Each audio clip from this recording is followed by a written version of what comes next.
নমস্কার বন্ধুরা, এই মুহূর্তে আবহাওয়া নিয়ে সব থেকে বড় আপডেট, কোথায় কোথায় চলছে তাণ্ডব, বিস্তারিত জানিয়ে দেবো আজকের এই ভিডিওটির মাধ্যমে। ভালো লাগলে লাইক করবেন এবং চ্যানেলটিকে সাবস্ক্রাইব করে পাশের বেল আইকনটি টিপে প্রেস করে আমাদের সঙ্গে থাকবেন।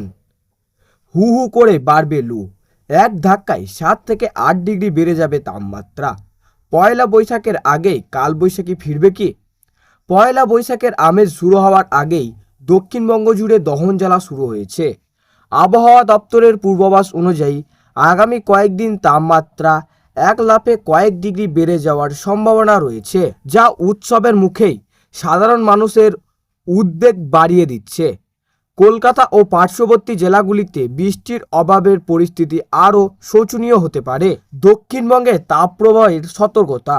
আলিপুর আবহাওয়া দপ্তরের বুলেটিন অনুযায়ী দক্ষিণবঙ্গের জেলাগুলিতে আগামী 5 দিন সর্বোচ্চ তাপমাত্রা প্রায় 5 থেকে 7 ডিগ্রি সেলসিয়াস পর্যন্ত বৃদ্ধি পেতে পারে।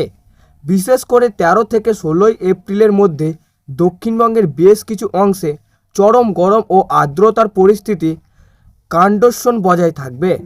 কলকাতা, হাওড়া ও হুগলিতে বৃষ্টিপাতের অভাব এই তাপপ্রবাহকে আরও তীব্র করে তুলতে পারে।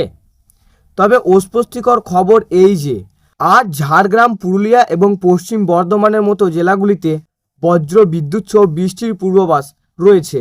উত্তরবঙ্গের আবহাওয়ার আপডেট। দক্ষিণবঙ্গে যখন গরমে পুড়ছে, উত্তরবঙ্গের উপরিভাগে জেলাগুলিতে আবহাওয়া কিছুটা মনোরম থাকার সম্ভাবনা রয়েছে।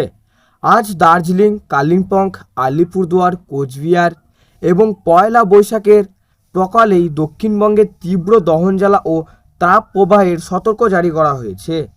অন্যদিকে উত্তরবঙ্গের জেলাগুলিতে বৃষ্টির সম্ভাবনা থাকলেও সামগ্রিকভাবে বাড়বে তাপমাত্রা। জলপাইগুড়ি জেলায় হালকা থেকে মাঝারি বৃষ্টিপাত হতে পারে। উত্তরবঙ্গের জেলাগুলিতেও তাপমাত্রা আগামী 5 দিনে 3 থেকে 5 ডিগ্রি সেলসিয়াস পর্যন্ত বাড়তে পারে। তবে বৃষ্টির কারণে সেখানে অস্বস্তিকর কিছুটা কম থাকবে।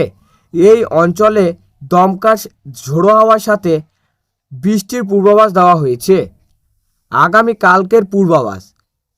সোমবার সপ্তাহে প্রথম দক্ষিণবঙ্গেও বৃষ্টির ভূকুটি রয়েছে রাজ্যের বেশ কিছু অংশে। দক্ষিণবঙ্গে বীরভূম, পশ্চিম বর্ধমান, বাঁকুড়া, ঝাড়গ্রাম এবং পুরুলিয়ায় ঝড় বৃষ্টির সম্ভাবনা রয়েছে। অন্যদিকে উত্তরবঙ্গের পাহাড়ি জেলাগুলিতে বজ্র বিদ্যুৎ সহ বৃষ্টিপাত অব্যাহত থাকবে।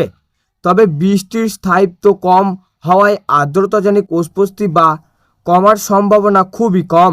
আবহাওয়ার কর্মতারা করা সাধারণ মানুষকে তীব্র গরমে সতর্ক থাকার পরামর্শ দিয়েছে।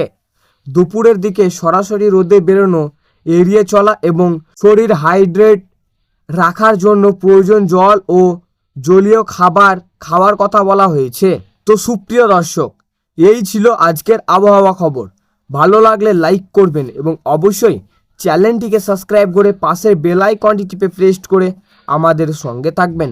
আর এমনই লেটেস্ট আপডেট খবর পেতে আমাদের আকাশ কথা চ্যানেলের দিকে অবশ্যই নজর রাখুন।